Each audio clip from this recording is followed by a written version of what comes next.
The impact of advanced technologies on fundamental functions of government is nowhere more evident than in law enforcement.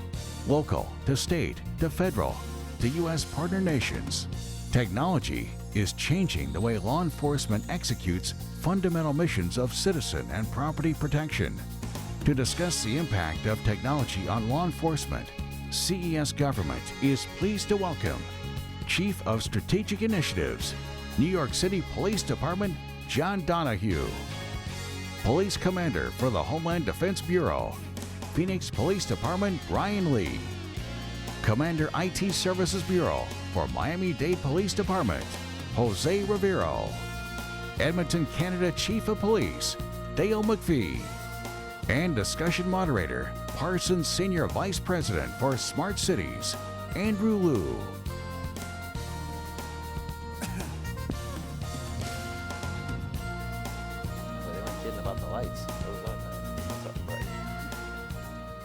All right, can everyone hear me okay? Good morning. Thank you everybody for being here today, and thank you to CES Government. My name is Andrew Liu with Parsons Corporation. I'm especially honored to be here leading the discussion this morning on technology frontier in public safety. So some of you may not know Parsons, but at Parsons our mission is to deliver a better world, a more secure world. And for decades we've actually been providing support to the men and women in uniform, making sure our cities and communities are safer. A large part of what we do is actually delivering technology solutions, hence the reason of moderating this panel today. But we do this for global law enforcement agencies around the world, from Scotland Yard in England to the Department of Homeland Security here in the United States, and our state highway patrols. So from intelligent management systems that look at big data systems for a common operating picture and make more effective decisions, to traffic management systems that try to intend to reduce emergency response times, to even video analytics and computer vision to try to deter crime before it happens. So naturally, you can tell as a technologist, I'm very excited to be here today, talking to these four distinguished gentlemen in law enforcement. To my right, I have Chief Dale McFee from the city of Edmonton, Canada. Then we have Commander Jose Rivero, who leads the IT Services Bureau in Miami-Dade County. Then we have, to his right, Commander Brian Lee from the Homeland Defense Bureau of City of Phoenix. And finally, last but not least, we have Chief John Donohue, who's Chief of Strategic Initiatives at one of the largest police departments in the world, New York City Police Department. So welcome, gentlemen. Thank you for being here. I think I'll go ahead and start off first by just asking a very open question to everybody. Feel free. So it's very interesting. I was flying here to CES and I was reading the newspaper and saw an article talking about CES this year. And the quote said, "This year at CES Tech Show, products that pair cameras, sensors, and artificial intelligence have a compelling offer. We will make your life safer and more convenient. You just have to be okay with a little more monitoring than you might be used to." So with that, I wanted to ask the panelists, when it comes to law enforcement, do you find this statement to really be true? Is it really that much more monitoring that we're talking about? What is the kind of data that the public might have perception that we have?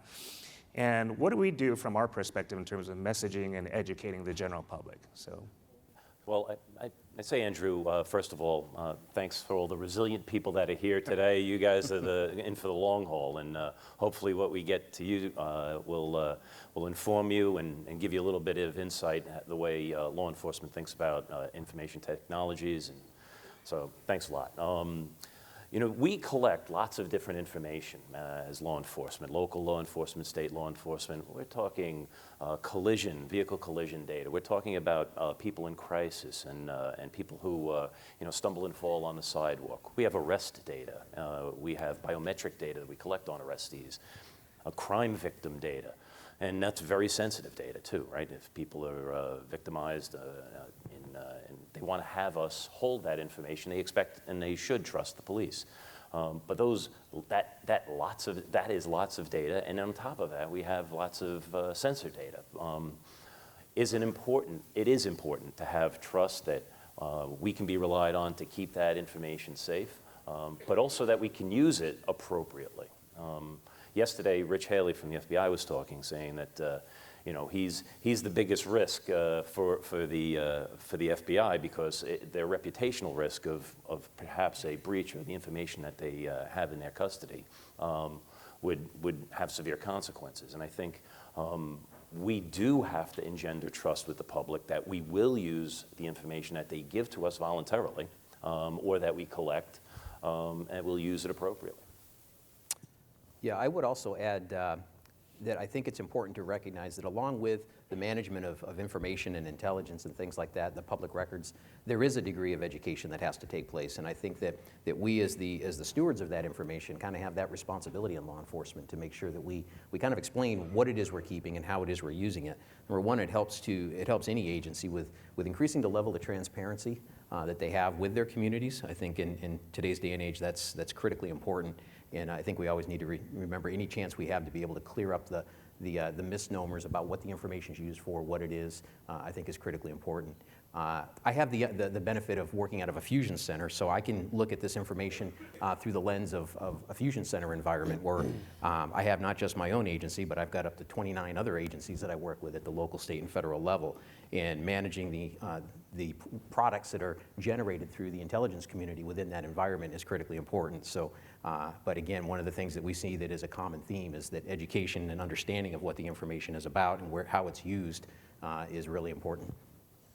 It's interesting, I think, because there's a fine line between some of the technologies that are out there and that concern of invasion of privacy of the citizens, right? And so, where do you draw that line? You look at license plate readers, right? And we're capturing certain information. There's a lot of questions around that. You look at facial recognition technology, where there's also questions about that in terms of, well, where are you getting the information in order to make those matches? That's something that's coming up right now. We were looking at a technology that's out there right now. It's a solution, a company called Persistent Surveillance. It's basically a Cessna that's outfitted with these specialized cameras. And then what it does is it basically flies around overhead for about, throughout the day. And as it's flying around, it's literally capturing everything that's happening below you. Now, how would that be beneficial to law enforcement? And then, again, it's a fine line with privacy, right? Because imagine there's a bank robbery and you've got this Cessna flying overhead, and then as a police department, you're able to play it back like DVR style on the tape. You're able to see where did that car come from and where did that car go after that bank robbery, right? Bank robber goes in, jumps back in the car, they take off, nobody knows where they went. With this solution, you're able to pull that up, take a look at that, solve the crime relatively quickly, right?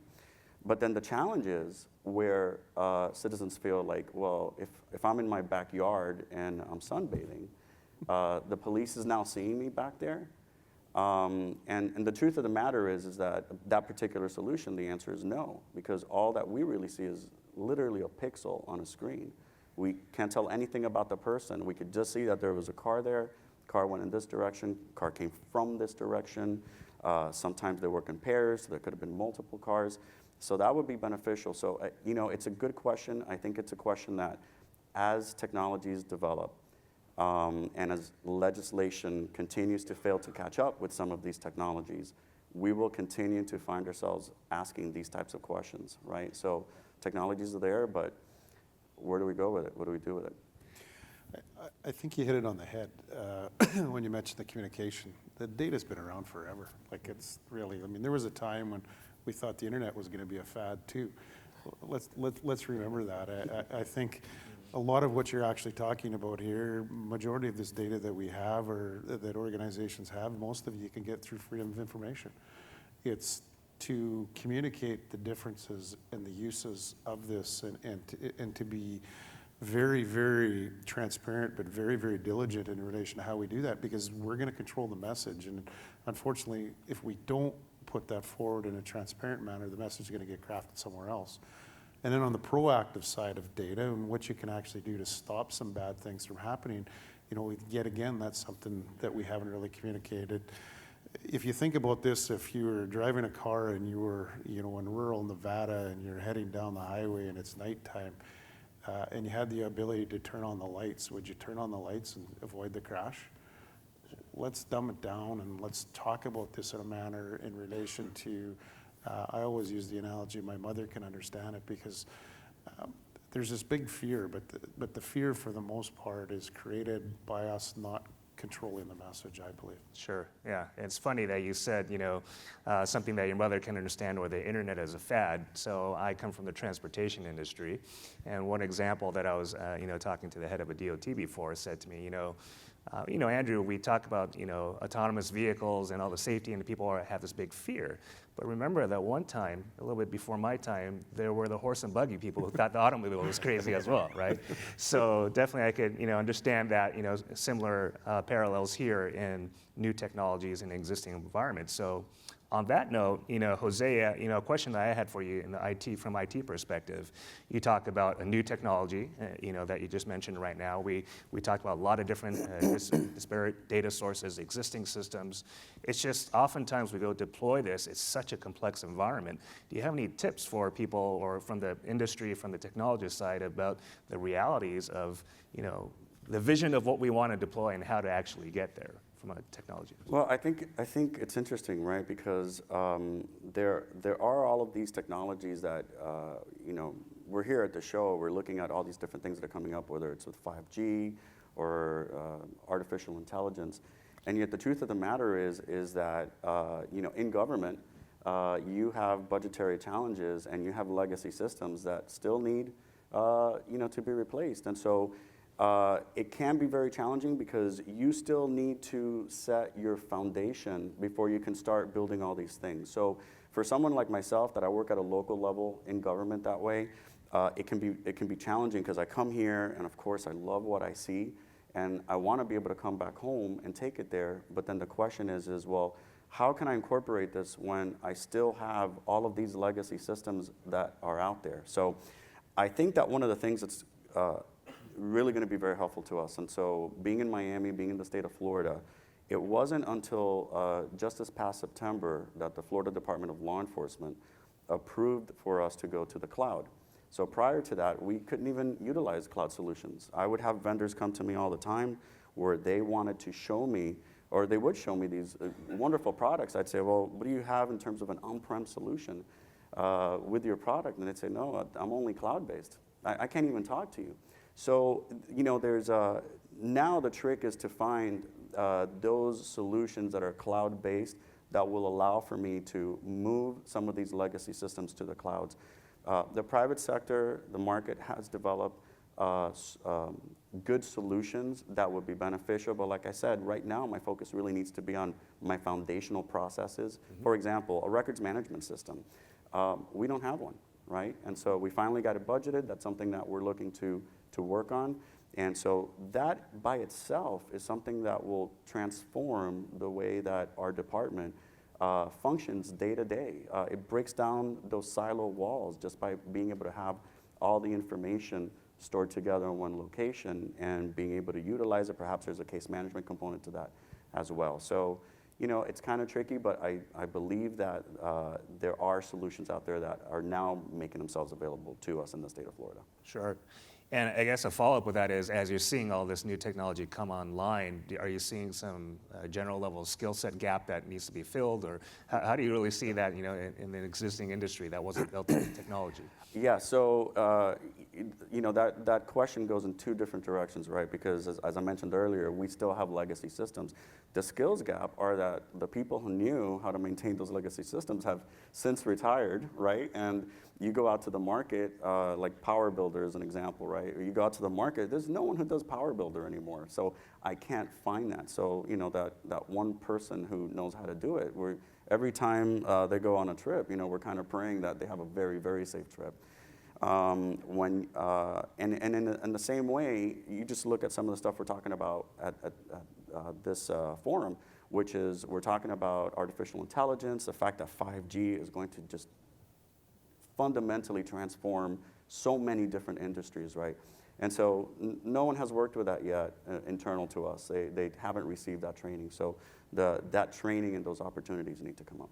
Yeah, absolutely. You're thinking about and a lot of the really cutting-edge technologies that are on display at CES and that you and the audience and the vendor community show to law enforcement are so cutting edge. We have some 18,000 agencies, law enforcement agencies around the country. And with so many, some aren't even walking, as Jose's point. They don't even have the foundations to build on the technologies that are coming out. You'd probably be surprised to know that many police agencies, many state agencies do not have mobile phones that provide information directly to them. Obviously, we hear about 5G, we heard about FirstNet yesterday. Those are all technologies that the law enforcement agencies could leverage, but some of them aren't even able to walk yet, let alone run. And that's something that everybody needs to keep in mind, because 85–90% of all the police agencies in the United States have fewer than 20 people working for them. They don't have enormous IT budgets. You know, I think that also speaks to some of the challenges some of the other departments are seeing at the municipal level. You know, when we set out to embark on a new technology, one of the things that oftentimes gets overlooked or not thought about is the importance of that public-private model of relationship when working with the vendors. As law enforcement, historically, we've always been very proprietary.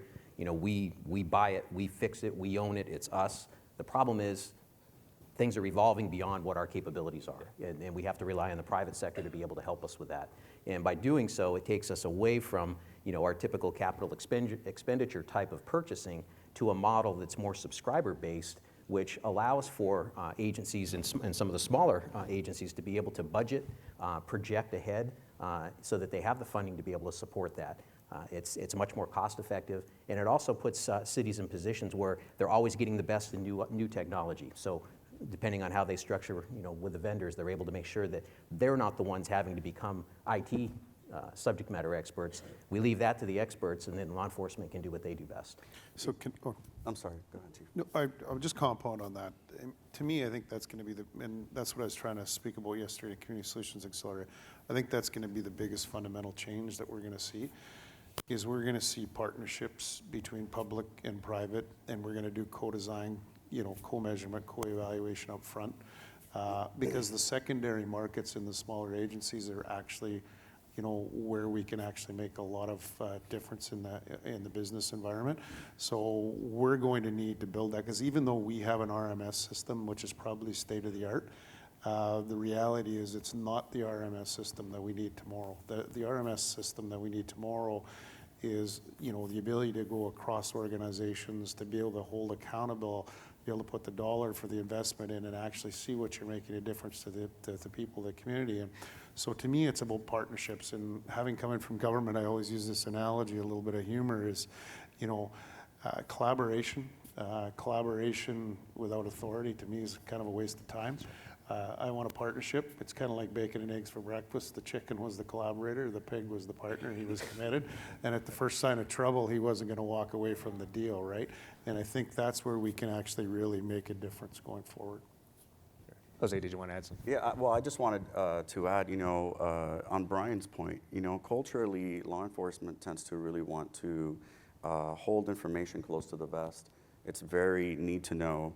And I think that part of the challenge, right, is as we're looking at developing some of these new technologies that are out there, is really getting them to adopt, you know, because the technology could be there, you could deliver it to them and say, look at all this cool stuff that you can do with some of these systems where all of this data is available. And in some cases, they may not want to adopt some of those things, right? You look at body cameras, which is something that now is pretty ubiquitous all over the country. And I can tell you that probably about 5 years ago, when this was something that was still being deployed, it was something that a lot of police unions were resisting. There was, you know, by the police officers, there was a distrust of what this could mean. You know, does this mean that now they could review the tape and I could get in trouble more often? But I think that over time, right, so I think that's really the secret sauce here, is that given time, they eventually adopt it when they recognize the benefits that they derive from it, right? So someone makes an allegation against them, this police officer treated me a certain way, you go back, you review the tape, and you realize that that police officer actually did everything that they were supposed to by the book. Now everybody has a camera in their pocket, so it tends to be that the narrative is, you know, the tape starts where it feeds the narrative. Well, now police officers have cameras as well, so that, you know, we can be in a position that we can show what actually happened on in any given situation Right. So from the that's start. Yeah, so that's an interesting point. I think with with the cost of technology coming down so much, now you really see a situation where almost everybody has technology, from citizens to businesses to the government. And so, we had quite a few different comments about public-private partnerships, right? And, I think, Dale, what you're saying is, without commitment, it means nothing. So as we were backstage, I know there was another conversation on federal acquisition regulations. What, in your perspective, from, if we want to adopt all this new technology, see more collaboration between public and private sector, what kind of barriers are you seeing from a procurement standpoint, and what can we do to better, obviously, by definition, when we're trying new things, we're exploring new problems or existing problems with new solutions that we've never tried before. How do we innovate in terms of actually working together as well? I can add one. So, procurement, it's like anything. You have a barrier, you got to figure out a way that you actually work within it or change it by legislation or by policy. But for us, procurement's always a barrier. But how we're doing that is we're using our police foundation as an intermediary to actually be able to find the partnerships. All that we want to do is make our community safer. We're not looking for profit. That doesn't make sense in policing. So we need to make sure that we have an intermediary there that can protect the deal, that can provide some type of, I call it an immune system, to protect the individuals that are involved, but to make sure that everything's at face value. And we need to choose the partners we trust, and the partners need to choose us because they trust us. But when you do that and you actually build a financial model and a business model, I don't think procurement is going to be the barrier that it once was. We have our own procurement now in-house. We've just went from our largest city, or our city, into our own. But that doesn't still get you around the transparency barrier and but using an intermediary, I think, helps you get there, and certainly that's something that we're seeing some success with. Well, having trust, I think that's fundamental. What we're seeing, and probably a lot of people here understand that there is a distrust of law enforcement within some communities. We always have to work to build that bridge, but there's distrust about how law enforcement will leverage data, or more importantly, how government will leverage data.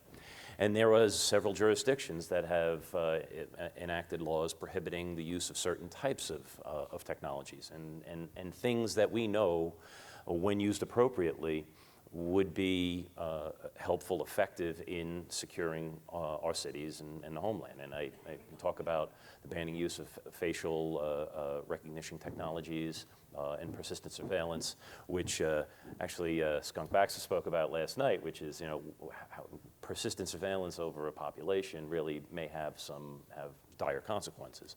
You need to think about that before we adopt. But that doesn't mean we should wholesale ban the use of particular types of technology, use them appropriately. And procurement, part of that, to get to the first part of it, Andrew, is for any large investment, you've got to do a cost-benefit analysis, and that has to have the social costs kind of baked into that calculus. Yeah, and thank you. So, John, interesting, you talked about the appropriate use of technology. So I think I'll ask a question to Brian, who's our panelist here, representing the Homeland security here. So from that perspective, in terms of protecting the against domestic crime and international terrorism, whatever it may be, what are the differences between that and, you think, the general everyday law enforcement? Well, I think primarily it's just the scope and scale. It's within the Fusion Center environment. Most folks that are familiar with those, you have the access to a lot of the different partners that you need in order to make decisions based on critical intelligence and information. You have the ability to be able to share and push information out more directly, much quicker, and I think that your community ends up benefiting from that. Obviously for us, one of our primary missions, especially going back to one of the earlier discussion topics this morning on critical infrastructure, that's one of our missions, is to be able to identify malicious actors that are bent on doing harm to our city or the state and the critical infrastructure that resides within it. So we're primarily focused on that delicate balance between the intelligence community and the information we get and how it's leveraged to protect the assets that we have. And at the Fusion Center level, being able to collaborate on a daily basis with our federal and our state partners is critical to the success of any fusion center. Sure. Thanks. So earlier we talked a little bit about just the 18,000 different agencies across country, and obviously I would say by virtue of being here today, we're probably representing some of the more progressive police departments out there in the United States. John, obviously, New York Police Department, one of the largest police departments in the world, and you head up strategic initiatives over there. So when it comes to strategic initiatives, are you looking at solving your day-to-day crime? Are you looking at new technologies out there on the horizon, around the corner that we don't even know about? Right. How do you prioritize those? So obviously, we have a budget and a population that is the epicenter of international threats and terrorism. We are still the most targeted city in the United States, and have had 3 successful terrorist attacks in New York within the last 3 years. So that Homeland Security issue is very ahead, and we need to continue to think ahead of where that next threat stream comes from. We are fundamentally a law enforcement agency. We are here to protect New York City and its people, violent crimes as well as property crimes. But our mission is through identification, prevention, detection, response, and investigation. Those 5 elements get us to how we think about what sort of technologies we need to acquire. So we spent lots of money building our infrastructure, building the foundation that Jose was talking about a little bit earlier with our RMS and our investigative systems. What we have now is mobility. On my cell phone, I have access to cameras literally around the entire city in our subway systems, just with a touch of a button, as well as all of our crime information centers, where we used to have to, and in that whole realm is really thinking about efficiencies and effectiveness. And the efficiencies that we get are wrought through being out there, having our people deployed. So the concept of mobility was incredibly important for us, not having to go back to a station house and find the reports or file a report. It can be done out on the street. But when we talk about investigation, so post-incident, what are we trying to bend the light to see what's coming around the corner? We think about rapid DNA and other biometrics that are going to be available, so that we can find, and the time from incident to identification is compressed. That makes us more effective and more efficient.